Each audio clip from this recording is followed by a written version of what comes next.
Great. So we have a very fun-filled webinar today.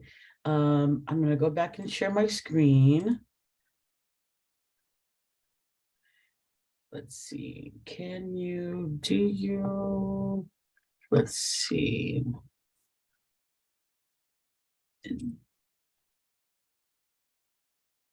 Can you see my screen? Great. So if you haven't already done so, please go ahead and put down, which agency you're from, your name. This is kind of how we go about taking attendance for today. But here's the agenda for today. We're going to start off with Portland State University giving us any updates, any next steps, any information on the equity fund evaluation. We're going to have a quick little share out from a couple of the grantees that went with us to I went with PSU to Santa Cruz to the All-In Conference and talked about the co-designing experience of the evaluation. And we're going to have Portland Public School come and share about their program, what they're doing. Been hearing a lot from many of you stating how you are enjoying getting to hear what other programs are doing. And so this month we have Portland Public School, the Indian Education Program that will be sharing their program. And then we do have a little I call it Q&C conversation component where if you're a grantee and if you have any questions that you want to ask the rest of the grantees, this is your time. And today we have a question that Faces of America is posing and wants, to hear from all of you what you are doing on your end with it. And so we'll give Jose some time on that. And then I'll go over some equity fund updates and quick reminders. And that's the agenda for today. Okay.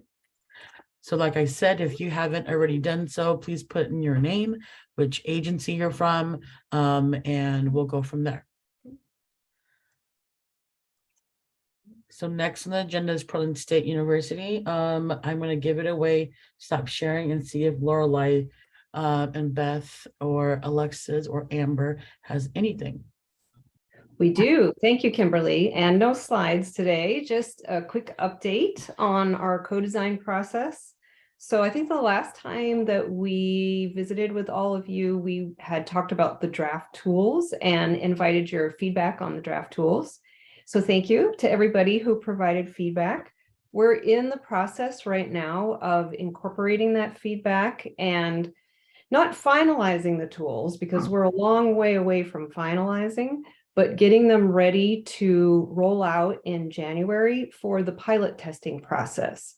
So 5 ESEF organizations have volunteered to participate in pilot testing so that we can get these draft questions in the real world in front of families and staff and see how they're landing and get that really crucial feedback. Again, kind of like real time, real life.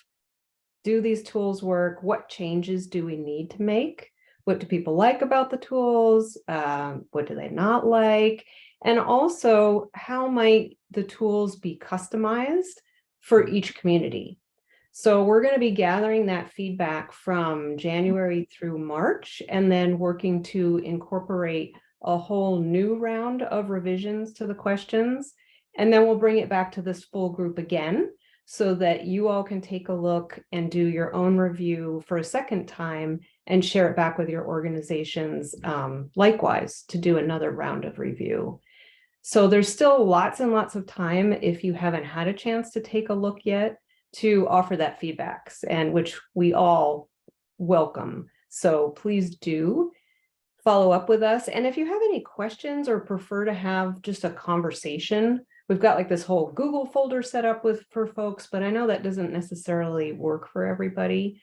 Anybody on the PSU team, and I think the leadership group as well, would be happy to just have a conversation. So please do reach out. And I don't know, I think we have time, Kimberly, if there are any questions right now, I also would be more than happy to address questions.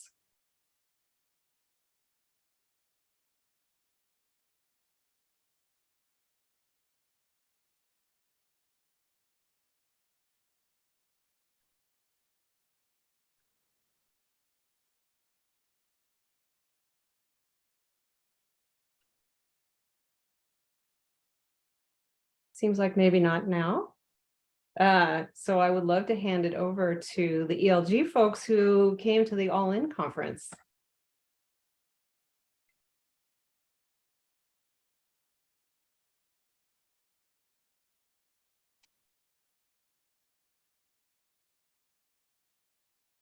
Well, since my name is first, I'll go ahead and hop in. Good morning, everyone.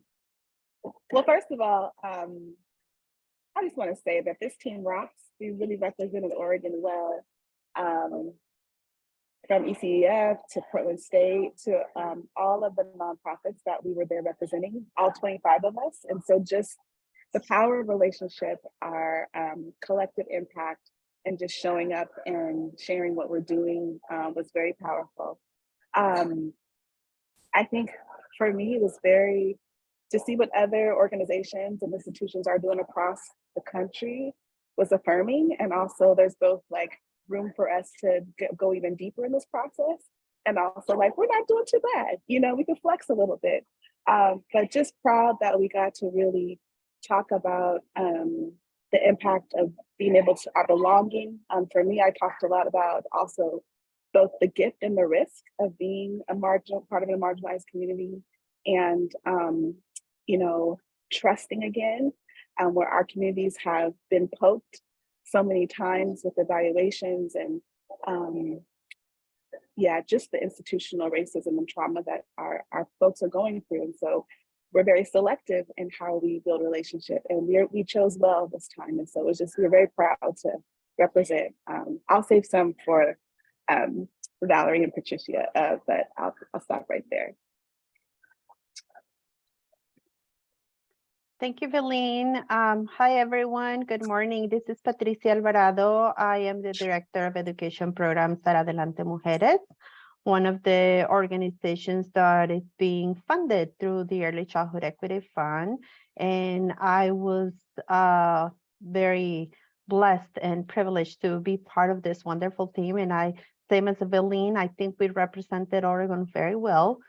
It was not only people from organizations such as us, but we also took parents to the conference, which was very inspiring for them to hear what all of us are doing regarding research and racial equity at the state level, and how we in Oregon are definitely up ahead many other states in regards to equity. A lot of people were asking us after the presentation how we did it, how we were granted the opportunity to have an equity grant and have the state be investing in the importance of community-based organizations.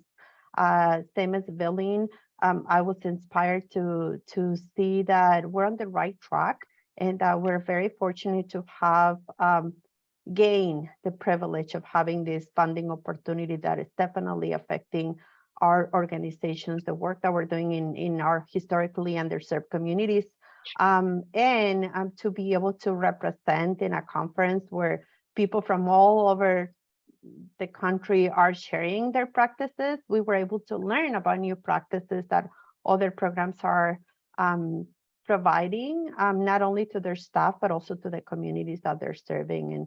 And we had the opportunity to do lots of networking and learn about. One example that I always share is that I learned that there's an organization in Washington State that is giving college credits to families, to parents that are taking parenting classes and leadership classes to go and advocate in front of representatives. I'm pretty sure that many of you are doing that already. So I think that's an opportunity for us to continue to advance equity and to provide parents and families with that support and that recognition that their voice matters, and that they can get college credits and maybe scholarships to continue their education if that's what they want to pursue.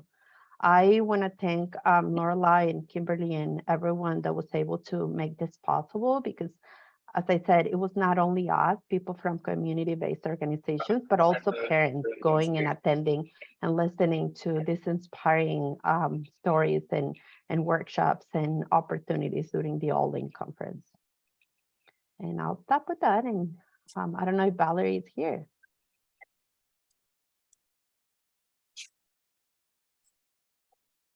Yeah, what they said, guys.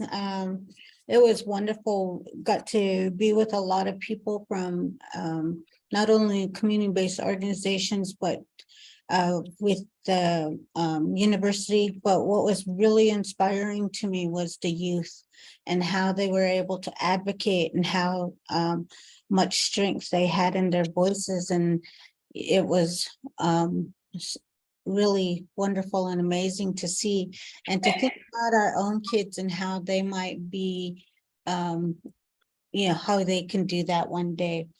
And, I did talk to them a little bit in our presentation about consultation with Indian tribes. And so that was a new concept for some.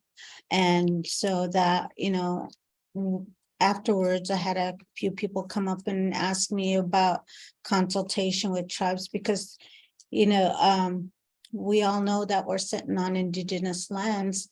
However, many people don't know that we, that with ESSA, with the federal government, there are consultation toolkits out there that we're willing to share. We're trying to put a lot of things out there with the Senate bill work that's happening, and and to hear that these folks are coming together with the communities. And I saw one tribe that was they're relearning their ways, they're relearning their connection with the agriculture. And so it was amazing to me, and I really thank Lorelei and everyone that I was invited, because I don't think that I would have had such a rich experience. Thanks.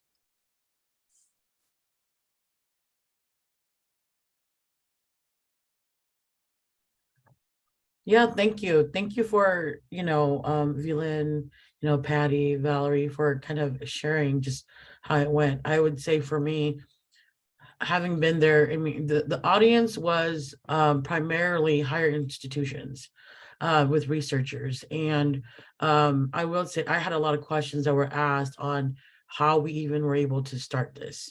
There's usually systems in place that doesn't allow for this to happen, but how are we able to? And so for me, I think one of the key things I got out of it was we are on the right path. This whole co-design of having you as grantees be a part of the process. You are leading this as well as PSU helping lead it, helping decide what we should evaluate with this program. And so for me, it was a good confirmation that we are taking the right steps, but also, oh my goodness, we need to get everyone else on board, and so we still have a long ways to go, definitely, as a state, but excited that we are a part of this process and getting to really start it and pioneer it, to be completely honest, paving the way. I know that the ELD research and evaluations manager, Dr. Jenny Mendoza went with us, and she was completely inspired. And I know this is the goal of what she wants for the ELD, is to have a co-designing approach when it comes to program evaluations. And so this itself really just hit the nail on the head for her on this. Yes, this is exactly what we want to move forward with the ELD. So just very, very excited and happy to have been a part of the process and to see the grantees, kind of share about their experience. And so I thought it was an amazing experience, and it was a great session. We had a lot of great questions. Let's see, PSU, anything else you'd like to add? I mean, I would just echo what everybody said, and Patricia, Valerie, Villain were so brilliant. They were so compelling. I wish we had a recording of it. I can't believe that we don't. And another thing that we all kind of collectively realized while we were there is what a big difference it makes to actually be in person. I mean, it's kind of a no-brainer, right? But we've been doing this entire process over Zoom, and we kind of resolved while we were there, we got to get together. And I was thinking afterwards as well, like this entire group, like, can't we have like a day-long retreat or something. I mean, the relationships are so important and they give us all the energy, right, to keep doing the work. So that was one of my big takeaways as well. And Kimberly, I agree with you. There were, I mean, really out of, I don't know how many presentations there were, but a lot, only a handful that had community partners even present, never mind presenting. And I was actually surprised by that, the way that the conference advertised itself. I was expecting that there would be a much stronger community presence. So I agree with what everybody said, like we're on the right track. So let's keep on keeping on. Yeah. Can I add something too, real quick? Yes. Yes. Kimberly and Lorelai, I just have to say that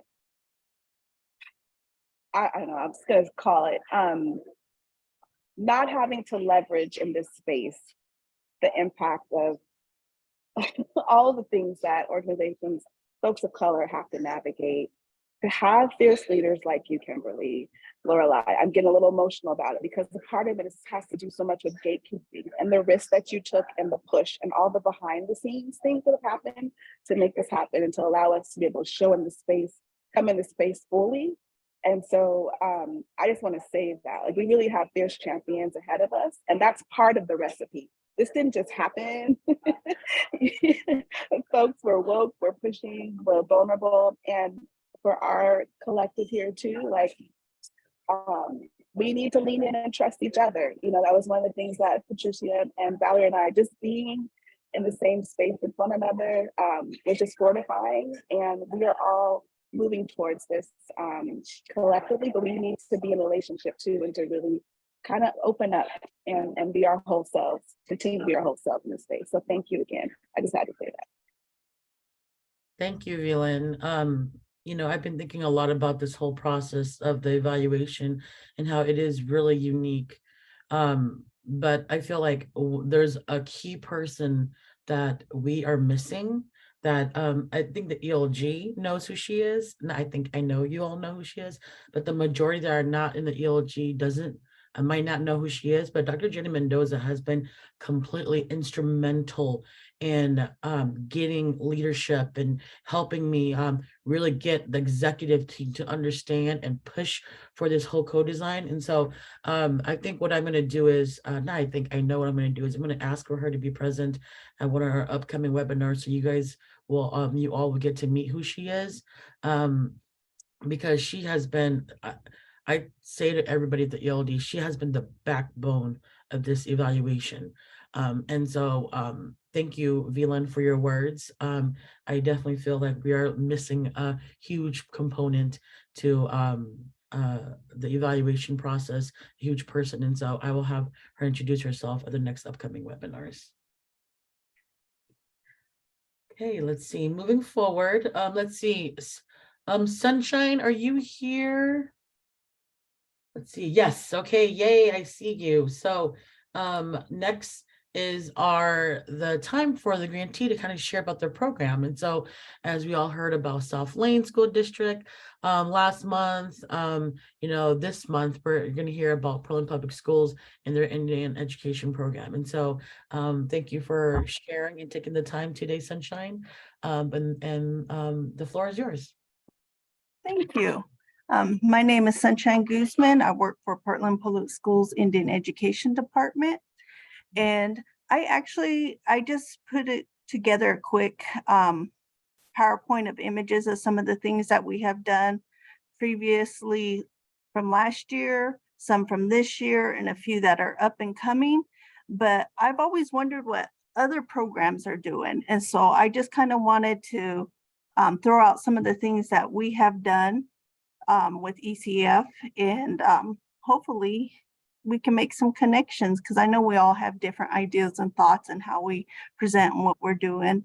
But I have never done Zoom PowerPoint before, just a FYI, but I would like to share my screen and then hopefully it goes smoothly. So. Sunshine, I just gave you access, so you should be able to share your screen.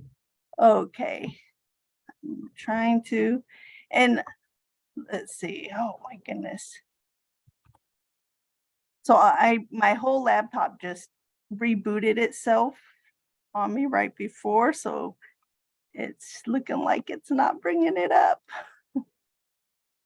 Okay, let's see if it will here now. Okay. Now it wants to. I'm trying to do the full screen on here. Let's see if it lets me. Can you guys even see my screen? We see you. Yeah. Okay, well, shoot. I'm having where I'm trying to share. There we go. Let's see if it does this now. Can we see anything? Yes, yes. Okay, I'm not sure how much of you can see, but I'm not going to mess with it and just go with it so I don't mess something up. Okay, so I'm Sunshine Guzman. Like I said, we're Indian Education. And then, and I just did some images of what we've done, and I'll just talk a little bit about what we have done.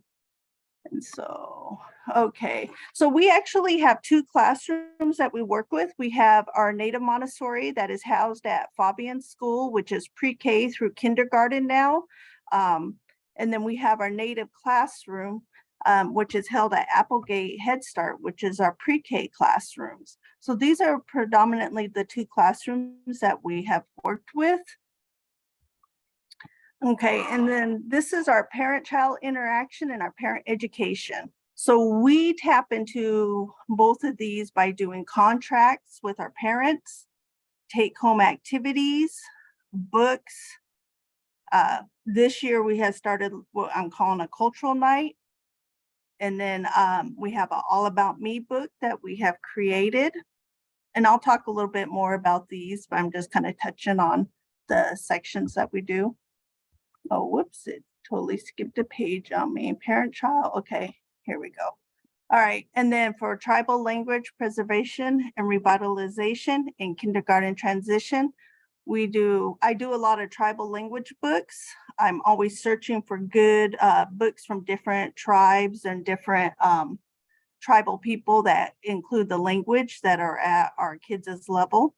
And I have had to make a lot of tribal language coloring books myself through classroom supplies and materials. We do, this year we're gonna do a student-sponsored Tiny Tots for those who may not know what that is. So we'll do a community powwows, and then they usually will do what they call a Tiny Tots, which are the little kids that they dance, and they usually give them something for dancing. And so we were looking to sponsor some of those Tiny Tots and then have our students in our classrooms create those packages that will be given out to the Tiny Tot dancers. So they get some of that exposure, but then it also is a way of more inviting them to that cultural event. And then it's a form of also recruiting new students that may not know about our programs. And then we do an end of the year transition celebration for our students that are in the classroom and move into the next level or may not be in the classroom the following year. And so this one we usually contract with some of our parents to make shawls, ribbon skirts, and ribbon vests. And these are used in the classroom. So when they do drumming or they're learning about round dancing or anything like that, the students have these items and they're always housed in the classroom. But what is nice about this is contracting with a parent to create these. As a lot of times our parent will come in and we'll do measurements with the students to kind of get an idea of the average size. And so that kind of gives that parent as a first teacher, contact with the students. And so this one we have is actually coming up here shortly. We haven't done this one yet, but we're going to have bingo for books. And so we're going to, and it's all like tribal books. Most of them have languages, different languages in-house within the wording. So some will be part English, part so, or just touching on different information. So most of them are all native author books. And so we're doing a bingo for books. And then we got, these are some of the language coloring books I've had created. And just so that way we have those exposures. And then at our kids' age level, just a lot of coloring. And how this started is I used to go in and I used to teach language to our classrooms and do coloring pages. But then when the pandemic hit, I wasn't able to do that. And so what we did is started creating coloring books. And those go by, you know, really good with our students. And then this one is quill medallions. So this isn't actually real quills, but it's a simulated, and that's through Teton Trade. And I also have the fabric with all different kinds of quill designs on it. So we get to look at those designs and talk about the designs and what quills are. And then we get to take and let the students make their own medallions. And then this is ribbon skirts and ribbon skirt kits. And so that way we can make ribbon skirts with the parents.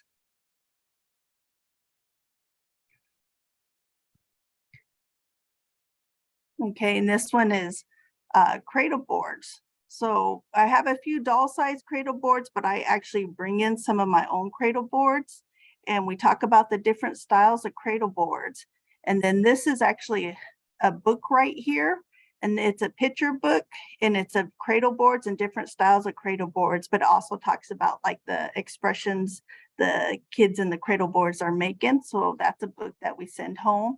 And so that way the kids can take that book home and talk about what they learned and see some of the different styles of cradle boards that they've seen in the book as well. And then this is for hair tie kits. And so this is great for our families because sometimes, you know, some of our families don't know how to make hair ties or so forth or breastplates, but the opportunity to learn that because that's a skill that's going to go on forever with those kids once the parents know how to make those with the kids. Now this one is Fry Bread, and I don't know if anyone's ever read Hungry Johnny, but that's actually a good book. It's about a little boy who's going to a ceremony and he's hungry and he can't wait and he wants to eat when he gets there, but you know, it talks about the process of the ceremony and who eats first and so forth. And so that's a good book for the little ones. And we have these Ojibwe bags, and this is from Minnesota Historic Society. And so they do these kits, which are actually really nice. And so it actually even comes with a CD that talks about all the different plants in their areas and their designs and designs that are on the bag. And so the kids got to make their own bags and color their own bags. And it comes with the color crayons and a couple other things to create those. And so it's kind of a self-inclusive kit. And then this one, it varies on how we teach it. So medicines, and sometimes we do medicine pouches. And if we look at this picture here, the little girl here is also wearing a medicine pouch that we had made. But what we'll do is I'll just talk about different medicines. And then that way the kids can smell them, feel them, you know, touch them. And then when they make their pouch, they get to decide what goes into that pouch.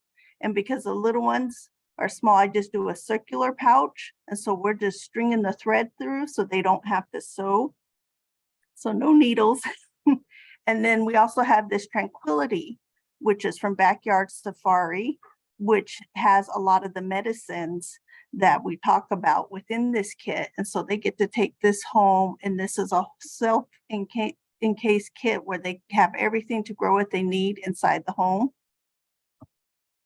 And then this one, we talk about Turtle Island Legend, and then the kids get to make their own turtle.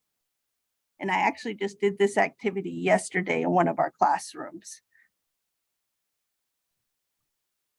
And then we have a gardening for one of our schools.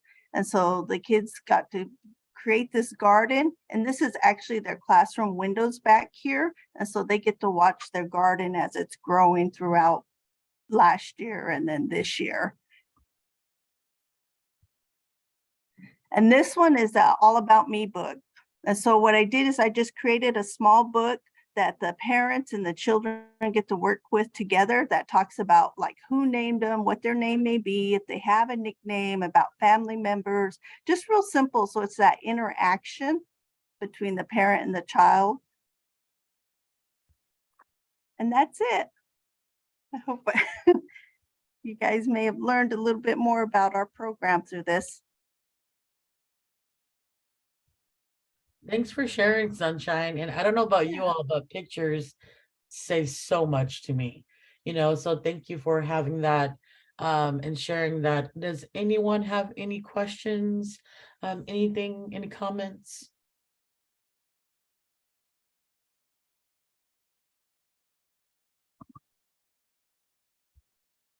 I have a question. Heather Murphy from South Lane. I'm just curious, Sunshine, do you, you mentioned something about contracting with parents. So just so that I understand, are you contracting with parents to like prepare the kits or actually prepare some of the various items that you mentioned? And then you work with the children to learn how to make things? Did I understand correctly? So a lot of times is our different families have different skills because Portland represents over 150 different tribes. And so it is nice if we have a family member who knows about pottery or weaving, or, like I have a parent who says, hey, I would love to, do moccasins or so forth, and which is, their style.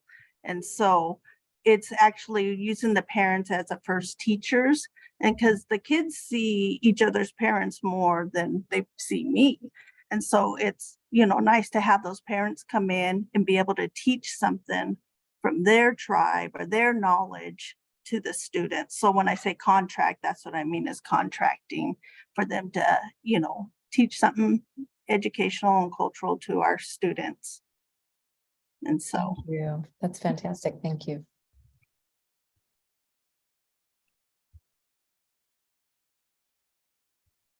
Any other Sunshine, that's a beautiful presentation. I'm also just curious, is there a space where, through PPS, this knowledge, just the offering of Indigenous culture needs to be learned by everyone. And I'm curious if there's spaces for that to be shared, or how could we learn more? I would love for my family, we do a similar approach to our parents with teachers and engagement in different things. And right now we're at Zinger Farms. I'm learning how to garden and all the things, but I love this idea of ownership and like bringing it home. Anyway, there's just a lot of things I'm like, oh, I want to know more. And I wonder if you'd be willing to share, that is available to share anyway. Well, these are things that we do with through the ECF grant, but I will actually work through our Indian Education Department. So I actually work from pre-K to 12th grade and in different,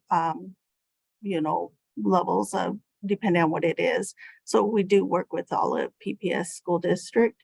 And so, yeah, so our knowledge gets out there just in different ways. But this is, the ECF stuff actually has allowed us to do a lot more cultural items with our youth, which is great because working with, all age levels, I find that about 4th or 5th grade, and I don't know if it's because that's when Portland does Oregon Trail within the school system or so forth. But if our kids don't have a good foundation of their culture, they start disidentifying as being Native at that point, especially if they are mixed with something else or they, can pass as another race. A lot of times they just quit identifying. So this has allowed us to tap into our kids at a younger age, specifically with more culturally relevant items, and to build that foundation. That's my goal, so that they have a strong foundation of self. And it's a little bit harder in Portland because we represent so many different tribes. And if they don't have a good base, and if they start getting asked questions, and a lot of times teachers or people will assume a child represents all natives when they speak, or they should know everything because they are Native, and which isn't the case, because Portland was a relocation city. So that's why we have so many different tribes here, and some still have a good foundation and connection with their tribes and some do not. And so, it allows us just to start building that foundation. And I think that's really important. And I mean, I'm always willing to give out information and share when I can, because I know that just makes a better community for everybody all together. So if there's anything I can do, reach out.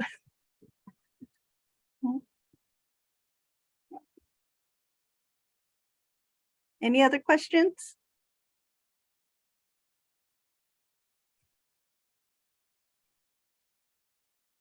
This is Valerie Kimberly. Mhm.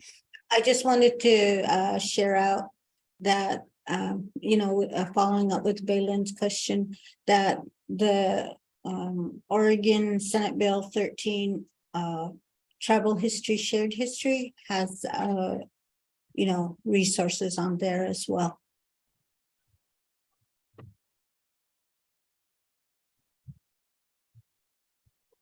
Thank you for that. I saw you note that down in the chat box, and so thank you for that, sharing that. Let's see. All right, well, if you have any questions, definitely, Sunshine, if you don't mind putting your email in the chat box, that'd be great. However, if you have any questions or comments or want to connect with you afterwards, please do so. Next, I am gonna move forward, and it's going to be, I see Jose and Juanita here from Faces of America. They have a question they want to ask you all, and just wants to hear how everyone is going about this. This is our session. This is new, so if any of you have any questions that you want to ask of all the grantees, that you will have an opportunity at the webinars. And so, Jose and Juanita, I'm going to have you take on the floor. Thank you, Kimberly. Yes, Jose is in the other line on the other side of the world, and I'm here. So yeah, the thing is that is nothing new, that all of the centers, not only preschoolers like us, but also in the school districts and everything, staff is very limited. This year, since last year, we have been able to bring teachers from Mexico, because our school, it's a dual language, English and Spanish. And we have been bringing teachers from Mexico. This year, it has been awesome, because the teachers that we bring from Mexico, it's from a program already established with the state of, with the United States, because it's not only from Oregon, it's from all over the states in the United States. And it's a program that is called Maestros Visitantes, or visiting teachers. We had to bring this time. It's not that easy, but it's not impossible. And we have been doing this for the past 3 years through the Willamette TSD. But the thing is that right now Willamette TSD just closed their program here. So we're going through another venue. But I was talking to Kimberly, and I was asking, how's everyone else doing? How are they getting staff? And when I say staff, I don't mean just, I mean high quality staff, because this is what we are doing and this is what we are offering. We're trying to get our best staff highly qualified in order to, we always want to have this in our program. So it's our question for Kimberly a couple of days ago is that, how's everyone doing? How are you recruiting? What are the strategies that you're looking, just in case, let's say we were lucky that we were able to bring some teachers, from Mexico, but it's just with a J1 visa and just for a year. So any ideas? How are you recruiting staff?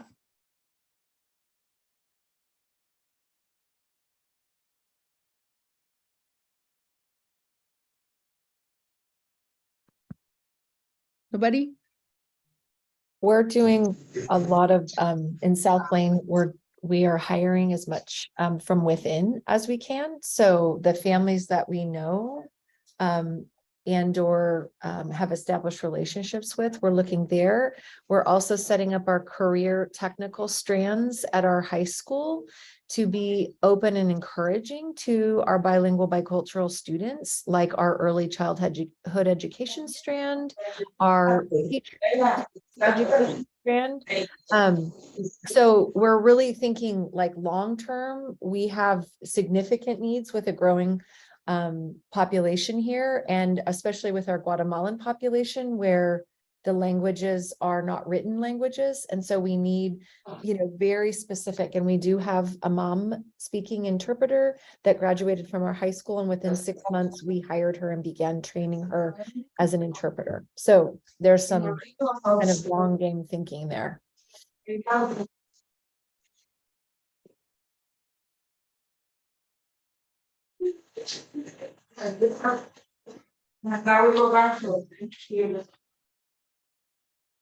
We're doing word of mouth from our current staff members. They're suggesting and telling their friends about open positions.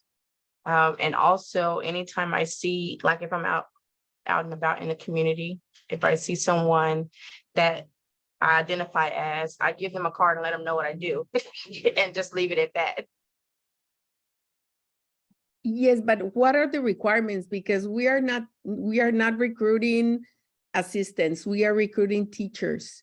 And the reason why I say this is because our preschool program and kindergarten, they really require, to be prepared when they go to first grade, to a public school.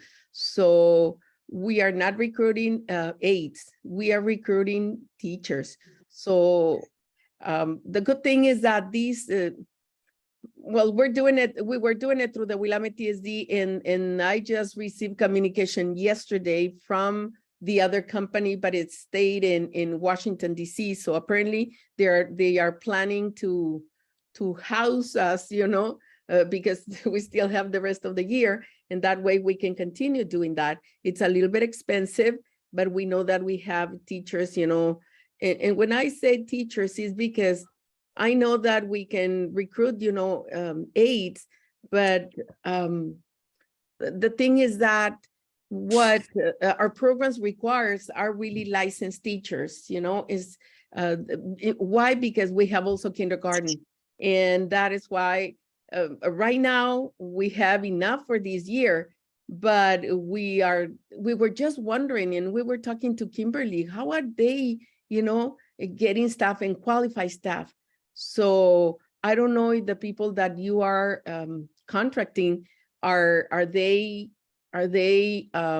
teachers or just aides? Or what are the let's say, what are your requirements in order to get those?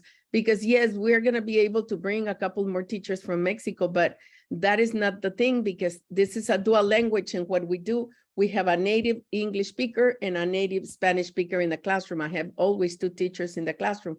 So I was trying to find, also teachers here. And we were just wondering, how everybody was doing that. Or are you guys just recruiting aides? I'm not recruiting aides, I'm recruiting teachers, and I'm training them and educating them myself. I'm building my own teachers within our program.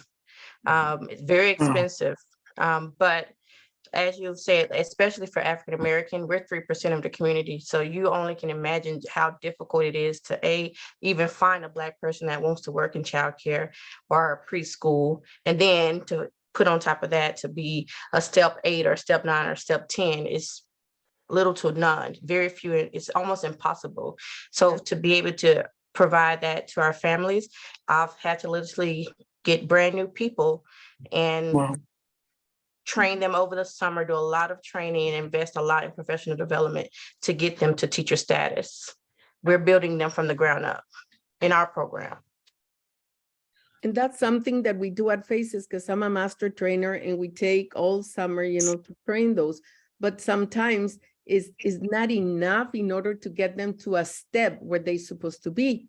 And well, it is, it is possible, but it's not like one summer. I have staff that has been with us for 3-4 years, and they are kind of ready for that.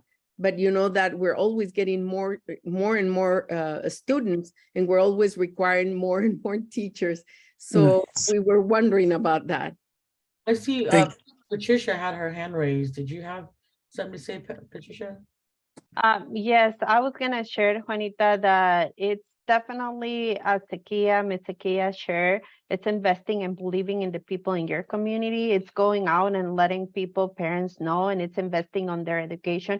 There's a lot of teacher assistants that are ready to be teachers, that have everything that is needed to be teachers, but they don't believe in themselves. And we tend to not, as institutions or organizations, I don't think we have what it takes to believe that we can help them, that we can invest in them to get them to that next level of being a teacher. And we have to do that. We also partnered with colleges, Portland Community College. We partner with the high schools, local high schools, and go and do presentations about early childhood education as an opportunity profession for them, with the different benefits that we're advocating for those professionals in ECE to get, right? Like higher salaries, the different benefits of professional development that are being provided. And I will say, get a hold of people from Clackamas, because the new associate program for early childhood education and family studies, totally in Spanish, are gonna have the new, the first cohort of teachers that are going to graduate from that program. And I can tell you, there's a lot of potential, at least for early childhood education in our state, to help those professionals to get the degrees, the college degrees that they need to get in order to become a teacher or licensed teachers or whatever. We just need to support them. And I know that Clackamas and the program, the associate program that they have, the first cohort of graduates this coming spring is going to come out, and I know that all of us can hire those teachers, right, as teachers, and provide them with good salaries and benefits. Yes, and we did actually 3 of the teachers that we have. They are coming from a cohort that Chemeketa Community College did, and we work on that really, really hard. But for some reason, I think that the funds were not available anymore. So I think we just got that generation, and I have 3 of those teachers, and the other ones are the teachers that are bringing from Mexico, which is awesome because they are teachers with a master's degree. I had 3 teachers last year with a doctorate degree, and they keep on working on their school districts now because they had to go back. It's only 1 year. It's like I said, visiting teachers, and it has been a wonderful experience. But we said, you know, for how much longer? Well, 2 days ago, I thought, what is going to happen if we're not going to be able to bring more teachers from there? But they called me, and apparently we're going to have, there's a light at the end of the tunnel, but that is going to happen only every fall. But for example, if I need a couple of teachers right now, that's where I would like to look at. And for example, yeah, that is true. There's a lot of them that are going through the Clackamas Community College, but they want to work on that area, and we're in Salem. So that is the reason why we were asking, you know, when they had it in Chemeketa, it was it was local, so it was pretty good. But actually, the people that are taking classes in Clackamas, because it's a virtual program totally in Spanish, Juanita, we have students all over the state. It's not only in that area. So you might want to check it out and see if they can post the job announcements that you have in their webpage or partner somehow with them. And another one, it's like I said, I'm a master trainer, so I have a lot of these providers, you know, that are home, and they're always looking for, you know, looking to me for more teachers.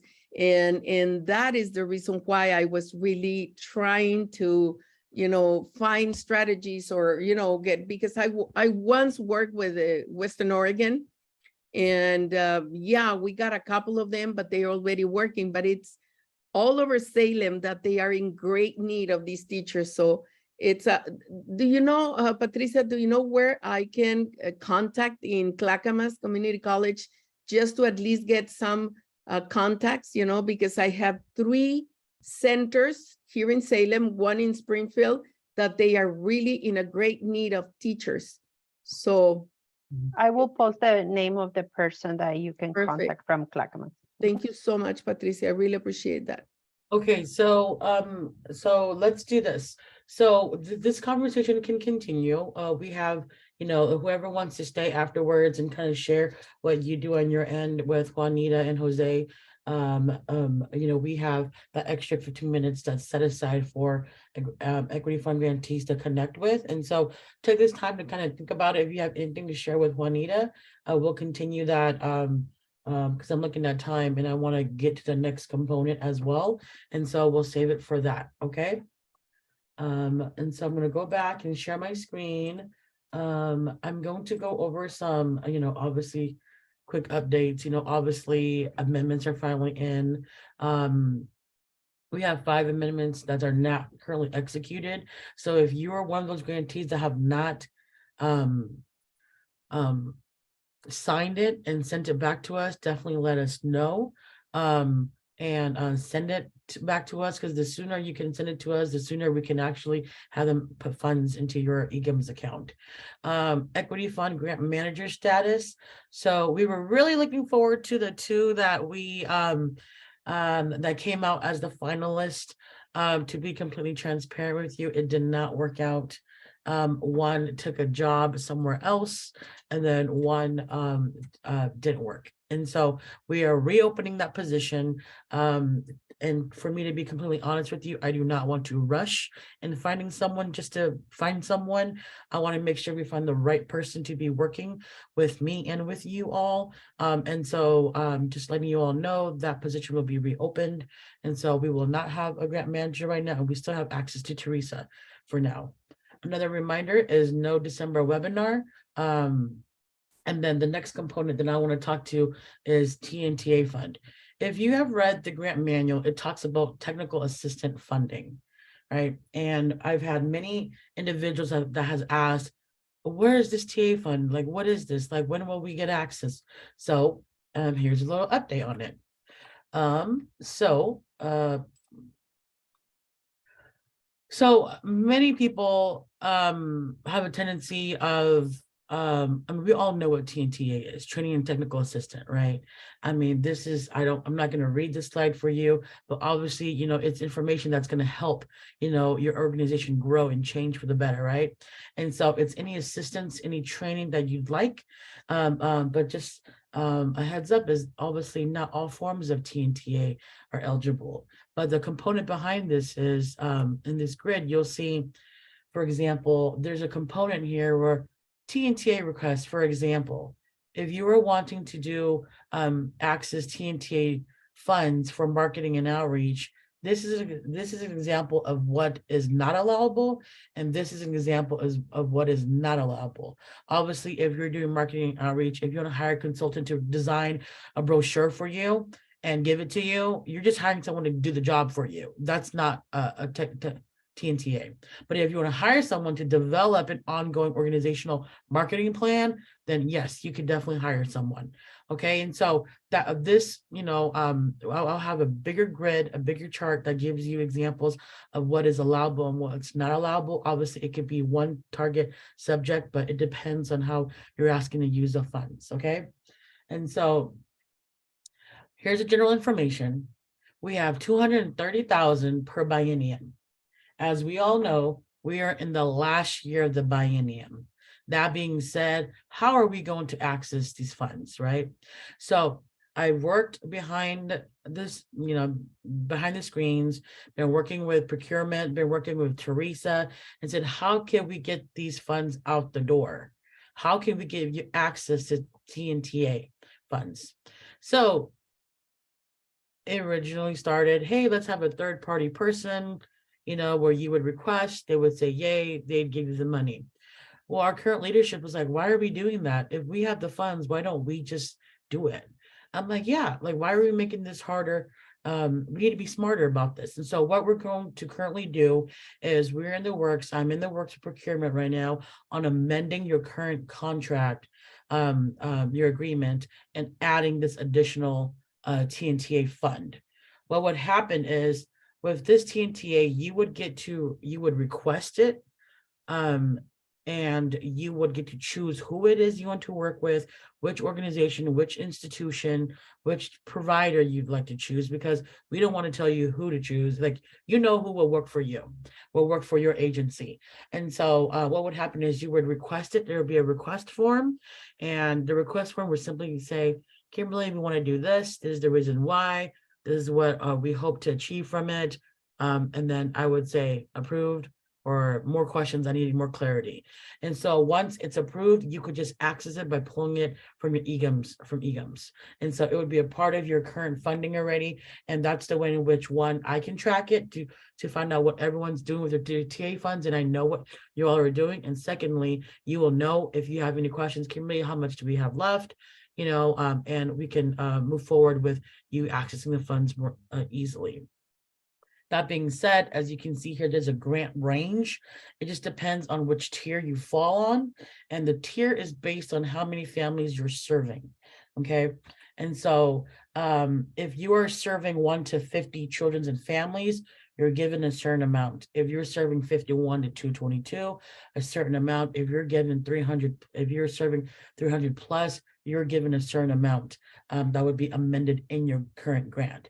And so but what happened is, I will show you the tiers in which everyone, and the current families that we have here is what you said in your application on how many you predict your target numbers of children and families. Okay, and so here is the tier that I have. And so with the tiers broken up like this is equally 230,000 for this year. Just for an better understanding, this is 230,000 is for a biennium. So we're in the last year. So we obviously have this year just to utilize these funds.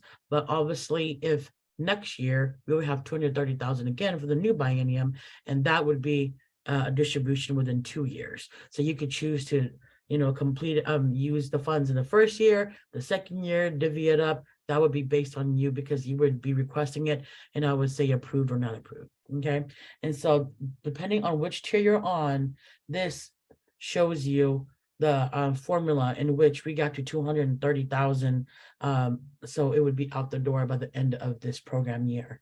Okay. And so what would happen is you would just complete a training and technical assistant request form. I'm in the works of putting this on a smart, kind of like the current monthly reports, just something really quick for you to go in and kind of, say who it is you'd like to use as your consultant. If you don't have anybody, if you would like us to help you find someone, which staff, please, this is for all levels of staff, not just leadership, not just admin. Just know that TNTA is for all staff. And so it could be examples of, hey, Kimberly, I'd like to send 2 of my my staff home workers to this conference to learn about this, so they can bring it back and implement any of their learnings into our home visiting system, anything like that. And so you would just complete this, and then I would just connect back with you and say it's been approved or not approved.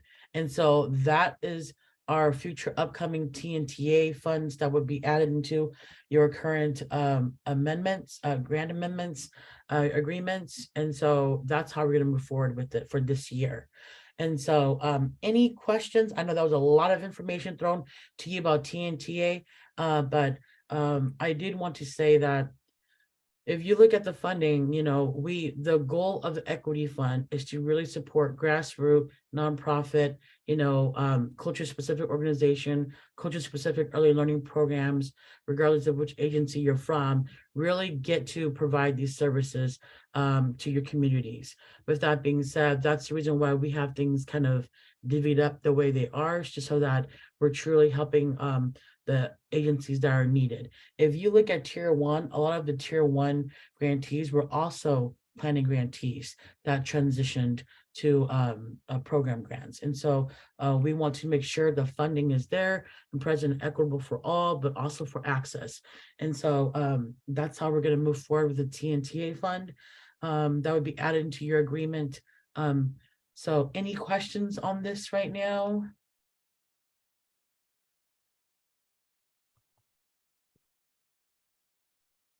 Thank you, Kimberly, for providing such a detailed presentation and for advocating for us to get a hold of those TNTA funds. Mhm. I just want to be very transparent throughout the process. Like I said, I will always do my best to be transparent with you all. And so I want to show you, this is how much we have.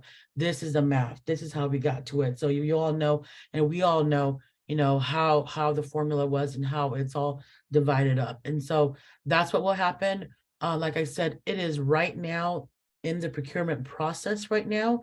I talked with our the interim procurement director, and she said she is in the current state of writing the amendment right now. And so, but she is out for the next 1.5 weeks. And so once she comes back, she will continue the process, and we'll see when this will take place. But once it does, it'll be as easy as just extracting the funds from EGMs, like how you do with your regular funds. And so that's how it would go about. And so, yeah. So just know it's 230 per biennium. So next biennium, we'll have another 230. And so it might be a new math that we're going to calculate for that time. It might be the same math, but that's to be determined. But for this program year, this is the math that's going to be for our current TNTA funds. Okay.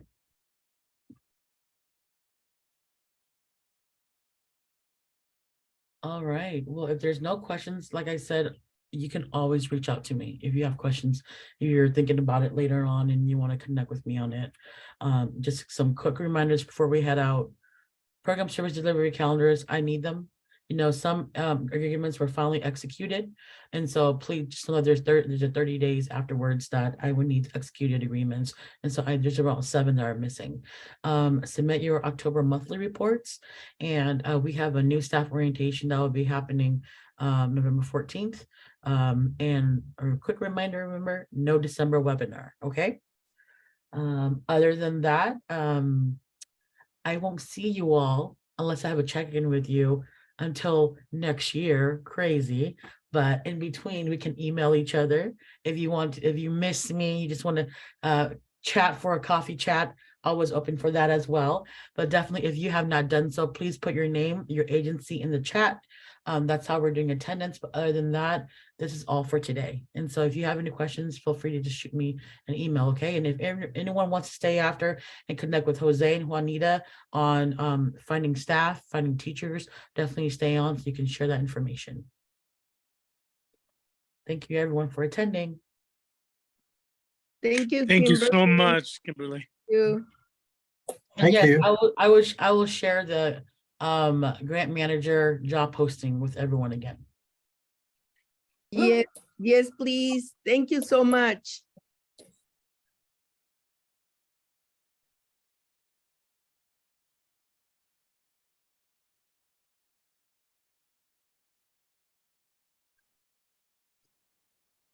See, let me stop sharing and let me stop recording.